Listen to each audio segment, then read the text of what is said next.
Hello and welcome back to the O&M Stockroom. We're your hosts, Brian McGarry. And Ken O'Malley. Tonight is episode 20 of Complimentary Cinema. If you are new to our channel, Complimentary Cinema is a program where we review and discuss films you can watch for free that are available on YouTube. Please be warned that we review these films in detail, so consider this a full spoiler alert. So tonight's film is Trollhunter from 2010, a Norwegian film. This was your pick tonight, Ken? That's correct. This was a quick look through the most popular free videos on YouTube, and this one immediately caught my eye because it was a giant troll-looking monster, and it just said Trollhunter.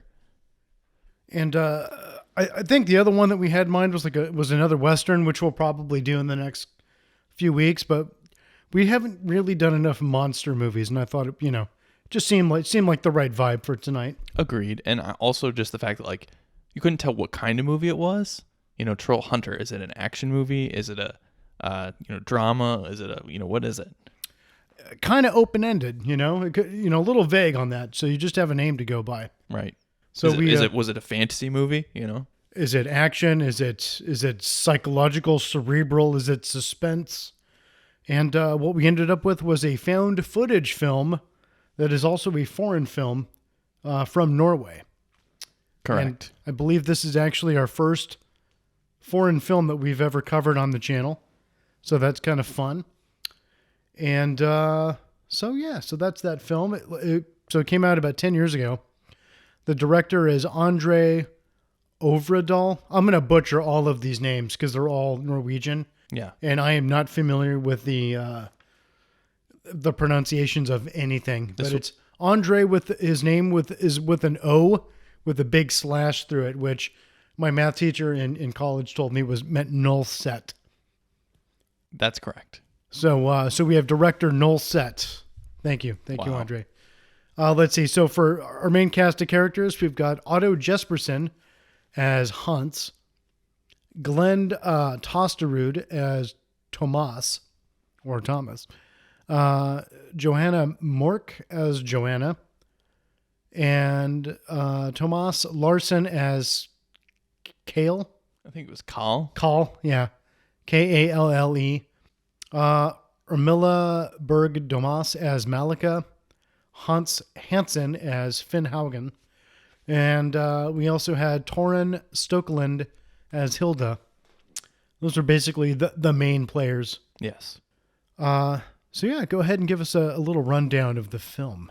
So yeah, it turns out at the beginning it's a found footage film, and they put the text on there right away, very much like, your Blair Witch Project or, any other kind of found footage film that's supposed to be like, oh, this is real. This is the real, we found this, and this is, That immediately for me was, oh no moment. Yes, we both groaned out loud. Did we make a terrible choice in picking this film? And I even said, can we handle this? Because I am not a big fan of found footage films. There's been a couple that have been okay, but even the good ones, I've never watched them again. I'll put it that way. They don't really lend themselves to repeat viewings, that's for sure. And I was in high school when Blair Witch Project came out, and that was like the first big found footage film that everyone got into. And I liked it. I enjoyed it at the time.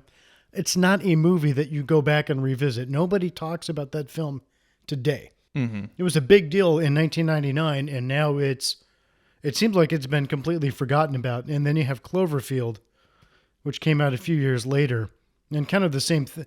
Cloverfield was never like a big deal in the Blair Witch sense, but it was a film that did well and made a lot of money. And again, nobody cares or talks about it today. Mm-hmm. So that definitely seems to be the running track record. So it's a found footage film. Yeah. So it's the story of these college kids that are trying to do a story on what they think is a bear poacher, because I don't know if they're really activists, but they kind of you get that feeling they're trying to get an interview with who this person might be. They think he's a poacher, and these bears keep getting found and they're killed in areas where maybe animals turned up missing or dead, or people were killed by these wild animals, but apparently the government's supposed to keep track of them. So anyone who would kill a bear on their own, that would be illegal. So the beginning of the movie is just kind of they track this guy down who's the hunter, and they find his car, and it's all beat to hell, and there's scratches everywhere, and he's got this beat up trailer that it's pulling. It's amazing because when you first see the trailer and you realize that the guy lives in the trailer, and then you look at his vehicle, the trailer looks even worse than his gnarled up transportation. Yeah. It's like I kind of felt bad for him. He's got some kind of like Jeep, off-roading kind of vehicle, and it's got like a big roof rack on it. He's got a bunch of gear. Full of gear. All over it, all inside of it.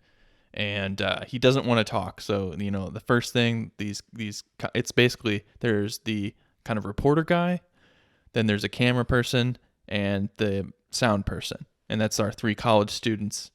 And then our subject is the what they think is a poacher.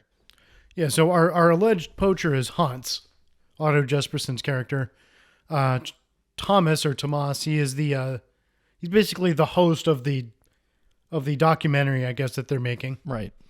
Joanna's the sound person, and Kale is played by Thomas. He's the cameraman. Right. Who you see very little of in the film. Mm-hmm. Yeah. Since it's mostly shot from his perspective. Only when he sets the camera down, which is only a handful, not even a handful of time. It's very few. Very few. So anyway, the Hans doesn't want to get interviewed. He doesn't, he has nothing to say to the students, but they keep following him. So, the first night he only goes out at night to do whatever he's doing. They go to follow him, and they get to a fork in the road, and they can't. They don't know which way he went. And, he comes back the next day, and they just keep watching him. So the beginning of the movie is just like they're trying to figure out what's going on. They try to interview other people. There's like a wildlife management guy and just some other random people they try to interview. And just not making any progress at all. And they keep following him from like little campsite to campsite, trying to get an interview with the guy, trying to see what he's doing. Yeah, and they follow him across ferries, like into these other, like, who the hell knows, like other towns. And the ferry part really cracked me up. So, so Hans goes onto a ferry to go to another island or somewhere in Norway. And they follow him on the ferry, and then they confront him on the ferry. Like, hey, we just want to ask you some questions. And the whole thing made me feel uncomfortable and kind of cringy. It's like, who are these pushy little brats to be following this guy? And it was kind of funny up until that point, because they're just following like right behind him through the movie so far. And it's like what, he's not looking at his mirrors and not seeing this ugly ass green little car just following them. Yeah. Like just 20 feet behind for days on end. It's super obvious. And super obvious. They had the car at the campsite when they were watching him. So it's not like, it's a surprise. It's the same car. Yeah. So he knows they're following him, but he's just, he just ignores them and goes about his business. And then when he goes out at night, he's able to lose them. Until eventually he doesn't. So they go to a new campsite. They follow him out at night, and they're able to guess the right road he went down, and they're able to find his car. And they go into the woods to try to look for him. And at this point, I'm like, okay, there's this guy that's a hunter that you think is poaching and doing illegal activity, and you're going to follow him into the woods at night. In the middle of absolutely nowhere. And he's going to kill all these kids, and, but that's not what this movie was about, thankfully. He did kind of give the vibe like he would be capable of such a thing. I mean, he wasn't like angry at them. He just wanted to be left alone, It wasn't like he was malicious towards them. He just was, He kind of had the Ingmar Bergman thing, like the disheveled man with like the turtleneck and existential crisis, but still keeping it together. That was kind of like this character a little bit. Mm-hmm. Which, I love characters like that. Yeah. A little bit of like, oh man, I have to be here, this is my life. So they follow him into the woods, and then they hear some like growling, and then you see like what look like lightning flashes. Mm-hmm. Yeah, it looked like lightning flashes. You don't know what's going on, and all of a sudden, Hans comes running out of the woods and he just yells right into the camera, "Troll!" And I laughed so hard because it's just silly. It was funny. It was not exactly a scary moment, but it was a revelatory moment. Yeah. Because, I mean, up until that point, we'd just been walking in the woods in the dark. It wasn't really spooky. A little bit of shaky cam going on, a little bit of out of focus, in focus, out of focus. Right. But, yeah, he yells troll, so they all start running. And do we get a look at it, that scene? No. We just run away at that point. That first encounter, it's just lots of shakiness and Yeah. So they wobbly cam, and then they run back to the car. They're using Hans. Well, Hans says, "I'll give you a ride back to your car." And when they get back to where their car was, it's just completely trashed and covered in goo, and it's destroyed. The wheels are all gone.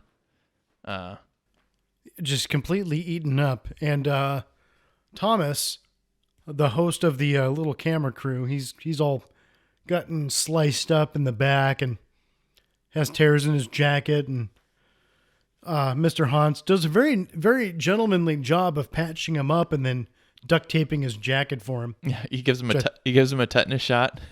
Yeah, it's pretty funny. So yeah, and then he's the car is destroyed, and then I can't quite remember what happens after that. But so he says, "We'll just get in the car and we're driving back."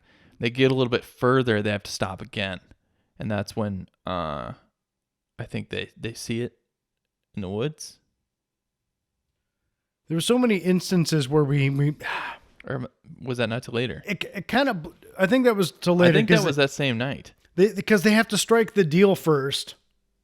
Well, not necessarily a deal, but they agree that, hey, he finally just relents because, they're like, oh my God, we'd love to film you and watch what you do. And Hans finally just gives in. He's like, all right, fine. If you guys agree to do everything I say and do exactly what I say, then you can film me and tag along, basically. It takes a little while longer to get there, though, was the point. Yeah. They have a look, maybe another scene or two in there where they're still just trying to, ask him questions in the car when they're driving back, and he won't answer the questions. And, it's not until that's true. They push him finally to his limit that he finally says, okay, you can film as long as you do exactly what I say.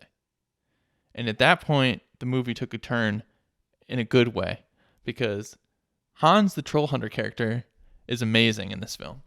He is. He's definitely sometimes we have to, to discuss oh, well, who is the strongest actor in this? It's definitely Hans. Yeah, for sure.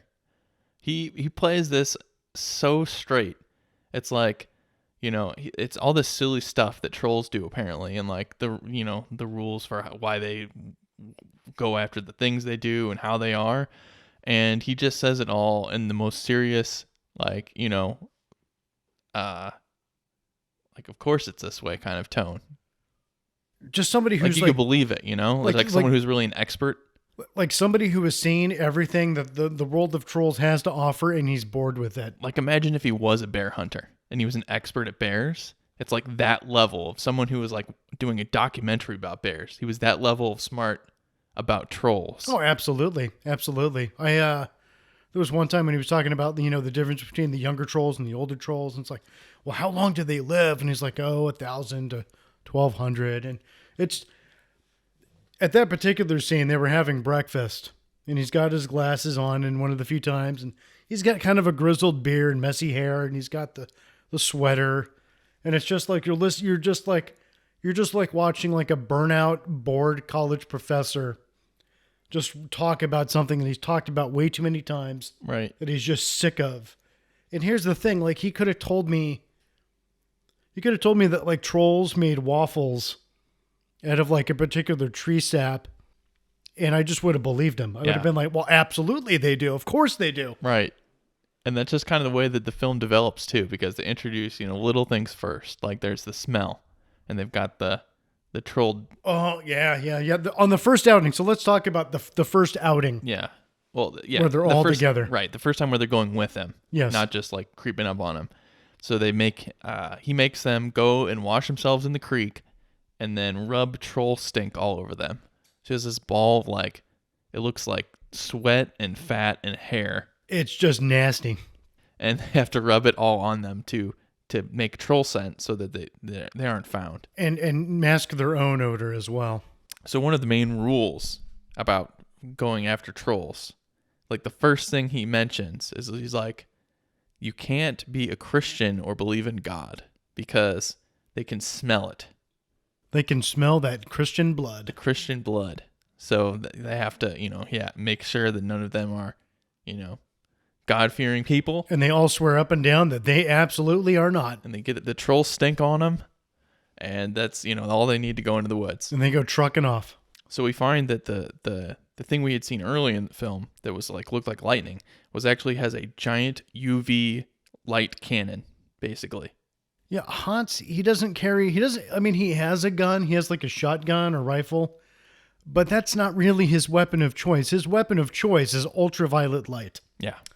Because we find out later that these trolls have a calcium they have a vitamin D deficiency. Right. And their body does not react well to ultraviolet light. And they can either explode or turn to stone, depending on the age of the particular troll. So the younger trolls tend to just explode. Right. The older trolls, because of their bone density and because they're just, I think their vascular chambers are smaller or something, it just can't handle what's going on. It's just the way that the veterinarian explained it was great. It was beautiful. And I think you were conditioned because earlier on he kept telling you things that sounded silly that then were true.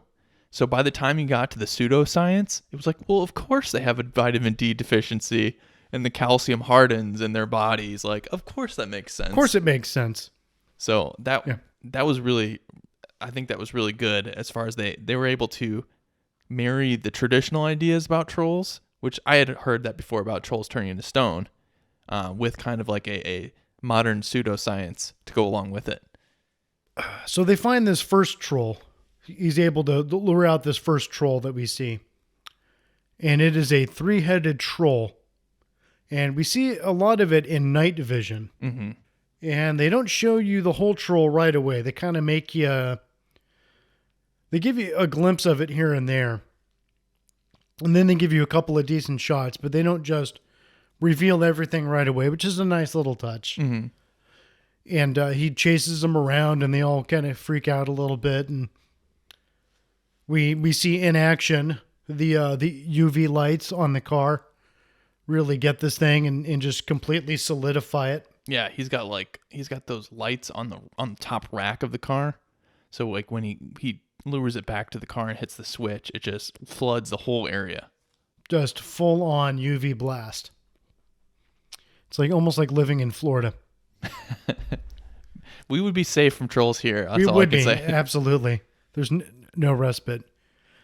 So, so it turns into stone, and then they all are just kind of shocked and just watching it, because really in the first time they were in the woods, they didn't really see it, so they still weren't 100% sure. They were just going along with him. Yeah, they just think that Hans is full of shit, and he's just having a good laugh at them. But now it's real. But now it's real because they've seen it. It's this, this guy. It's like the Norwegian version of Sasquatch, I guess. And this troll, we should mention, was I don't know how tall, 15 feet, 20 feet. I mean, I'd say 40 or 50 feet. It was up in the trees. I mean, it was a good 50-foot troll, okay. I would say, with 3 heads. And here's the interesting thing about 3 heads. So the younger ones have 1 head. Right. And then as they grow older, more heads grow, and they're not true heads. They're really more almost like camouflage to scare off other trolls and or to attract a mate.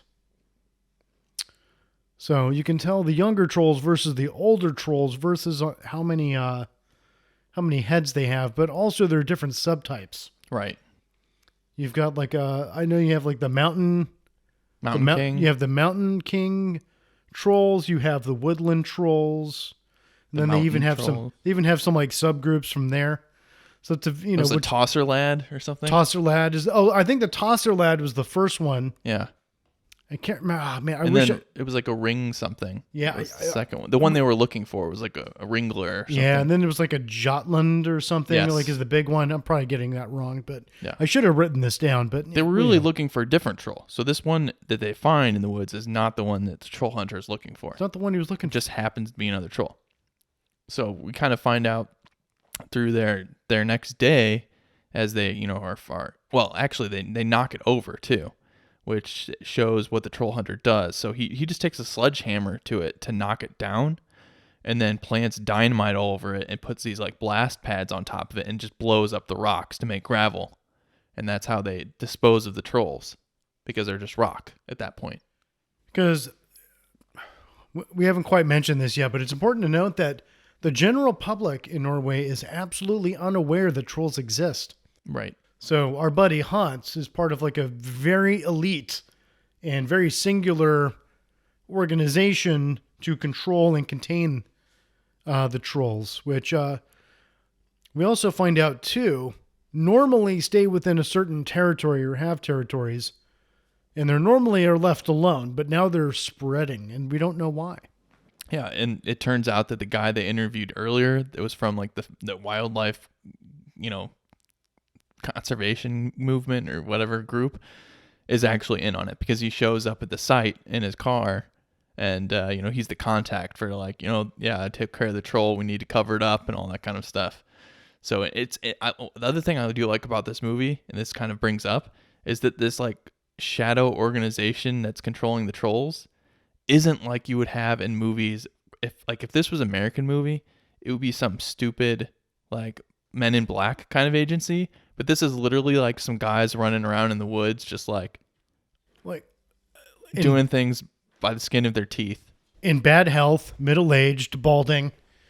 Very little oversight, like sketchy, the guys that bring in the bear, because they have to pin it on a bear that, killed whatever this troll actually killed. They can't let people think that it's something else. And it is great because early in the film, you see like this ridiculous, fake dead bear with its tongue all hanging out. And you get a bunch of like Polish guys show up in a van for like paint supplies, and they pull out like the same ugly dead fake bear. And it's hilarious. I mean, it's obviously fake in real life, but I think in the movie, yeah, it's supposed to be an actual dead bear. Right. And it just cracked me up. And also too, like the kind of guys that they hire out, these Polish guys who they don't know why they're doing it. They don't really care. They're just like, they're getting paid to smuggle a bear in. Like, okay, whatever. Here we go. Here, it's a Russian bear. And then Finn, Finn's the guy who he's Hans's, I guess, overseer for the troll regulation, and he's just paying him like crap money because it's like, that's a crappy bear. It's not a native bear, so I wanted the good quality bear. They're trying to explain things away easily, and everything keeps going wrong, where they have to like come up with explanations that don't really make sense. Yeah, and those are pretty entertaining. So it's pretty funny, and I just think it's funny how it's like this organization that's not run well, and it's not, it's just kind of fun. And you find out too that Hans is the only actual troll hunter in the entire country. Right. Which I guess when they, the trolls stay where they're supposed to, it's not so bad. But when you got to chase them all over the place, that gets old pretty quick. Mm-hmm. And he even agrees at one point to let them film because he's like, I don't get night bonuses. I don't get, he's basically no hazard pay. No nuisance pay, I think is one thing he said. Right. This is a man who's not happy with his career at this point. And you kind of feel for him, I mean, he's driving around in a dumpy trailer, hunting down trolls. Well, and he doesn't even get hazard pay. And kind of around that point too, you start getting the sense that like he doesn't like doing it either. This is something he does for the safety of other people. But apparently this it's not that he just goes around the country hunting trolls. It's that these trolls have escaped their confined area. So there's an area of the country that the government has said this is going to be where the trolls are, and we're going to keep them there, and they can live and do whatever they want to do. but it doesn't affect humans. We just don't want them to know, and then don't want them to get hurt or anything like that. So we kind of start getting the feeling that, he doesn't like doing this, and this is unusual. This is like an outbreak, not a like just a thing he does on regular occasions. And he also talks about, too, how back in the 70s, I think it was the government or somebody wanted to drill a bunch of tunnels into some mountains. A lot of trolls live in mountains, and it caused an outbreak of trolls. And he had to go in and kill a bunch of pregnant trolls and children trolls. And you can tell, like, he's still kind of scarred by that, and he's been stuck doing this ever since. Yeah, he's kind of been pushed to his limit. And like all of this added so much texture to his character. And, like, it was already good, but it kept getting better. Yeah, I mean, he really was a very rich character, and he, a lot of little details, like in his trailer, just drawings and newspaper clippings. And one nice thing too about this film, it was supposedly, the found footage is from 2008. You don't see the internet anywhere in here, really. You see cell phones, and you see the video cameras, of course, but you don't have all of that immediate connectivity that we have now, which is really nice, because the internet would completely ruin this film. And it's only like you only see Hans call Finn, and then the college people calling for a camera person. Yeah. And that's the only time you see anyone use a phone. So it's like very hands off on technology. They're doing this project, and they almost don't expect, I guess, that it's, they're surprised that they're able to do what they're doing. Oh, absolutely. So a little bit back to the plot. So, so the kids, join Hans on a couple of little expeditions. They find a bridge troll, and they deal with that. And there's a great little scene where he dresses up like the Black Knight from Monty Python and the Holy Grail. I mean, he looks, same kind of helmet and everything. And then there's another scene where they go into a cave, and there end up being a bunch of trolls that show up with ridiculously phallic noses. I mean, it was just preposterous. And we find out in the cave scene that one of them lied about being Christian. Yeah, they get in a situation where they're stuck and they can't leave. They've backed into a corner where they're safe, but they also can't get out. And then the trolls are just in sleeping. They have to, try to make it through the night, or, through the day, I guess, for when the trolls are going to leave again. And the one of them's freaking out because he's a Christian, and he hasn't told anyone. And he's like just rubbing the scent, the stank all over him. But they run out. He uses it all up, and he's still freaking out. So he's sweating, and his smell is starting to get out.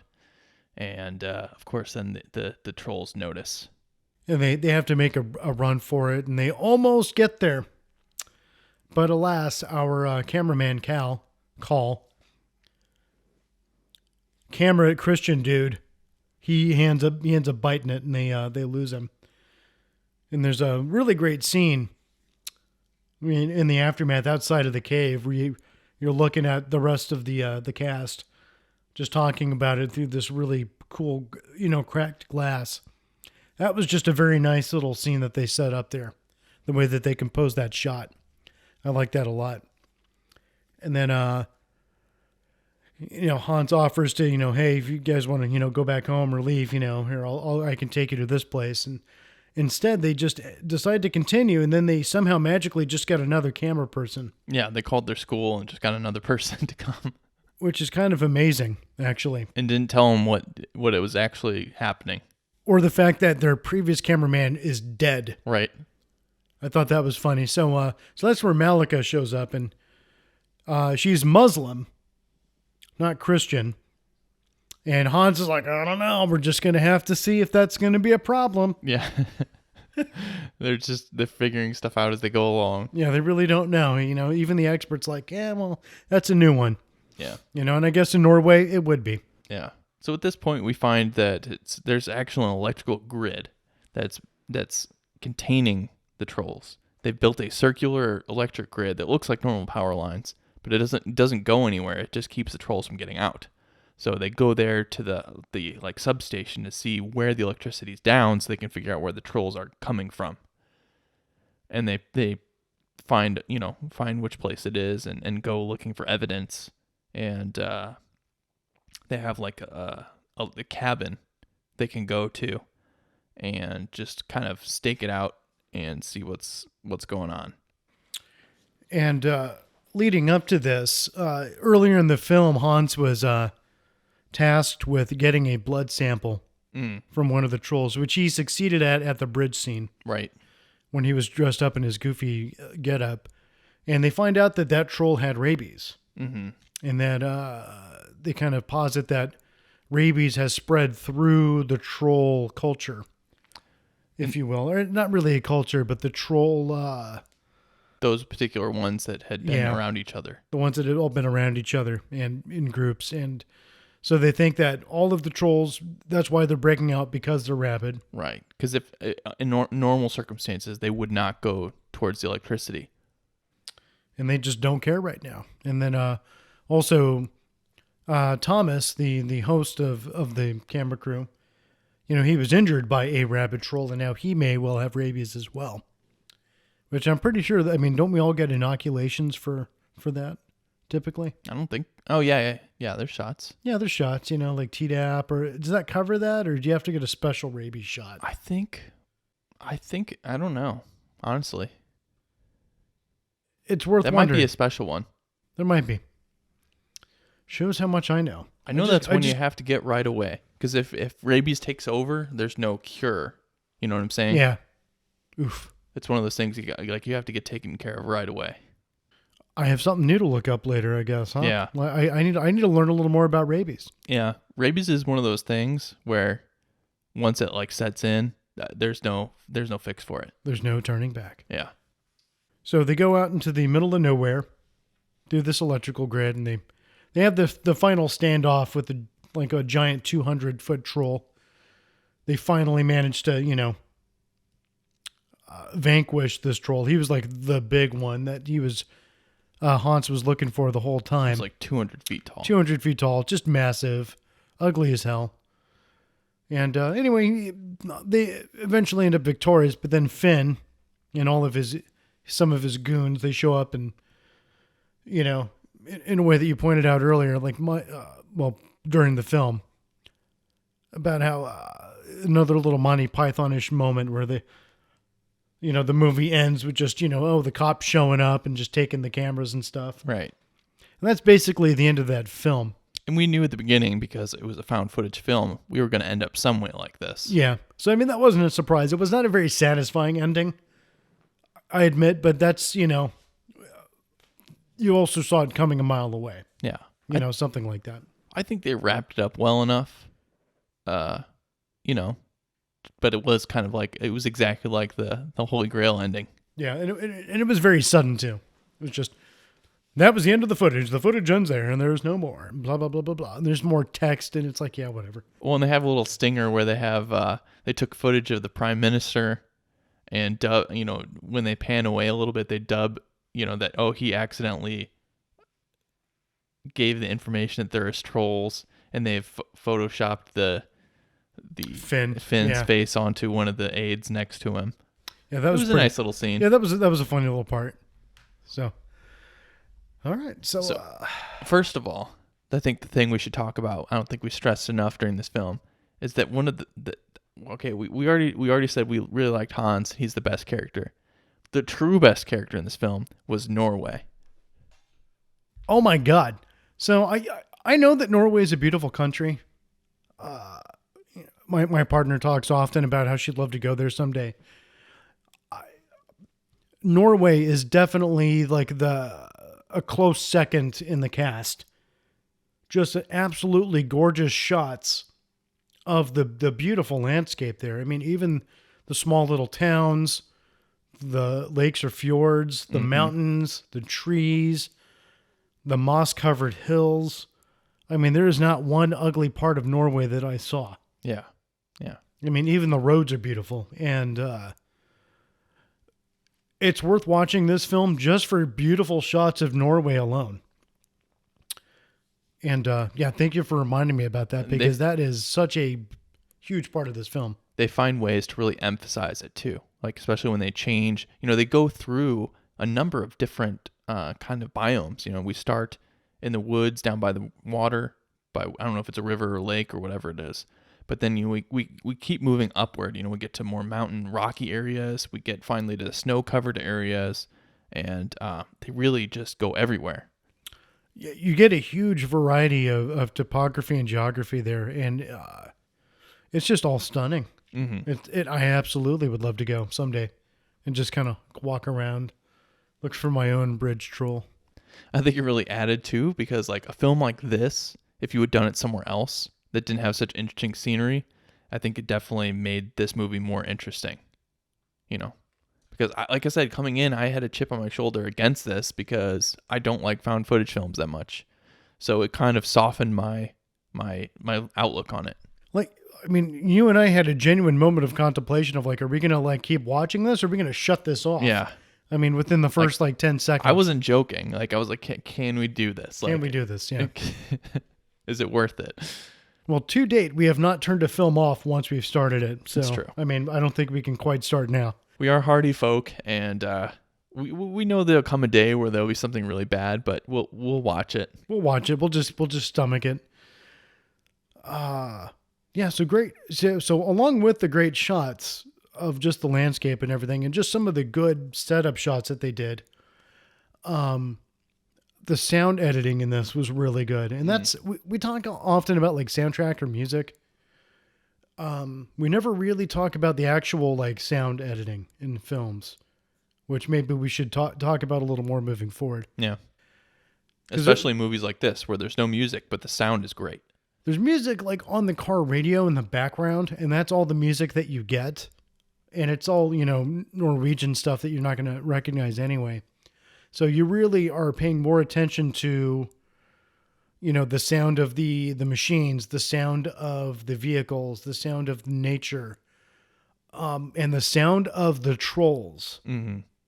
When they're making like heavy breathing noises, when they're growling, when they're moving through the forests. The sound design was fantastic on this, I thought. Absolutely. The sound of the UV light gun. Oh, yeah. And it's funny because I remember the first time that we see the flashing in the sky. And I'm like, I made some smart ass comment about, oh no, they busted out like the big lamp, but they really did. And they showed you the lamp. And I'm like, and then they said why they used the lamp. And I'm like, oh, well, that makes perfect sense. Exactly. Now. It's like, so, everything within the movie made sense, It all tied in really well. And,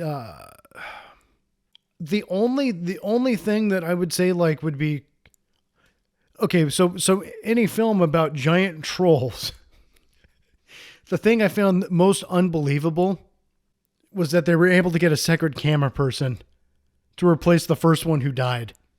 That for me is the most unbelievable part of this film. Yeah. The rest of it, I'm just like, well, yeah, of course that's what's going to happen with that. Maybe they should have just had a second camera person from the start so that one could die and they'd just have another one. That would have been a little more believable, because it's not like, I mean, how well funded is this college expedition? Mm-hmm. It's 3 people with a little bit of money for some lodging and some supplies, but I mean, they're not, judging by the vehicle that they had that got completely torched, yeah, I would not say it was an incredibly well-financed shoot. Definitely agreed. Definitely poor college kids, just chasing a story for whatever reason. And they didn't even know the replacement either. Like when Malika shows up, they asked her like, well, what's some of the other stuff that you filmed? I mean, they apparently knew her only by name or reputation, or she was just who happened to be available, who was able to be sent out. Mm-hmm. So for me, like that it would be the biggest plot hole. And it's worth mentioning too, she's not used. Like she has her scene where she's introduced and that she's a Muslim, and that's it. She's not. I mean, she's just the camera person for the rest of the film. And ultimately they bring her in because the first camera guy dies and his camera gets smashed. It still works, but the glass is broken. And I think they really just did that just to have that. They wanted to have that shot and that effect for a little bit They needed a reason to justify that effect, and then they needed a reason to get the found footage back to looking like good quality, so you're not staring through the rest of the film through a broken camera. Right. So it was definitely a very functional, utilitarian move that they did there. I think a tidier reason, since they didn't bring her on to be another character, is to have another camera in the car, like, and have another person that had been there all along, But they probably just didn't. They wanted to have as few people as possible, I'm sure. Oh, absolutely. Yeah, because only so many people will fit in the vehicle too. Right. And also too, like if you added another camera person, that really adds to the complexity of all of the other, Story. Just the character movements and the blocking and everything else, and especially when they're out in the woods and everything. Yeah. Just more lines you have to write, more stuff you have to consider. I mean, it worked fine. It did stand out a little bit as like, okay, we're getting another camera. It was perfectly fine, but yeah, it was kind of like and that's really my only gripe about this film. Thoroughly enjoyed it otherwise, and even that's not even a non-issue for me. It was just like, oh, they found a very convenient way to get us a new camera so we can keep on rolling, quite literally. And even like a little, I think there's a little fat that could have been trimmed in the travels between places, because we did have a lot of that. But at the same time, it's like, okay, well, it's just more Norway and it's all beautiful. So it's not, to have to wait through that to get to something happening isn't really that big of a deal. You never really get bored with what's going on. There were a couple of times early on in the film, I was kind of wondering, like, well, when are we going to quite get to the point here? But the way that they build it up, though, I think was actually really effective. They don't give you everything all at once. Mm-hmm. They kind of tease it out a little bit. They take their time, which, as an impatient, stupid American, I think I'm just not used to anymore. Mm-hmm. So it's definitely nice to get that experience again. And also, too, like those moments where, it's just Hans just talking a little bit and them asking questions. Like, there's not really any wasted dialogue for the most part. I mean, it's all topical. It's all relevant to what's going on. And listening to Hans talk about things, like you really do feel like you're getting like an inside scoop on something, and it keeps your attention. Yeah. I mean, I mentioned it earlier, but as soon as Hans starts speaking, this movie really comes to life. It really does. Yeah. Once he goes from being like this mystery figure to a full part of the film, it definitely it takes it up a few notches. Because up until that point, I liked the movie okay, but that really is what put it up there for me. Oh, absolutely. So this film was made on a budget equivalent to $3.5 million US. And I've seen so many more films made with so much more money that didn't really come close. All of the acting is solid. The filming is solid. The way the story flows is solid. I mean, it was a very well done film. Yeah. All around. That budget was very well spent. They didn't waste a dime. The special effects were good enough. It's not like some other movies we've seen where they cheaped out. Big time, yeah. Because here's the thing. So the other films of a similar nature may rely heavily on the CGI and the effects. This one only used it when absolutely necessary. Yeah, only the trolls pretty much. And only when necessary. Yeah. Because you only see the trolls when you really need to see the trolls. Mm-hmm. And there's a great scene where they're trying to get past the large troll at the end. And they're like going under his legs to try to get in front of him. And you see like a foot and a tail and everything. And that was genuinely really well done. It was well animated. It didn't look fake. It didn't look stupid. Mm-hmm. And I was getting Star Wars vibes from like going under a walker. Yeah. Same thing. It was just, and it gave you a slight feel of heebie-jeebie. There was good tension through the film and good suspense. Yeah, absolutely. All right, so I guess we can both say that we definitely agree to recommend this film. I do recommend it. Definitely check it out. It's got a little bit of different things. It does have a little bit of action. It's mostly just that like world building though. It's like the main thing about this movie. You're going on an adventure. Yeah, it just sucks you in, and then you just watch. you just want to hang out with some people like troll hunting in Norway, you're going to love it. Just soak it up. Thank you for tuning in tonight here at O&M Stockroom with Complimentary Cinema. We're your hosts, Brian McGarry. And Ken O'Malley. Please feel free to check out omstockroom.com for past episodes and links to our Patreon and our Apple playlist as well. And always feel free to recommend films or other comments on our YouTube channel. Let us know what you think, or if you see something good that we should check out. Thank you for listening, and we'll be back next Wednesday with an all-new episode.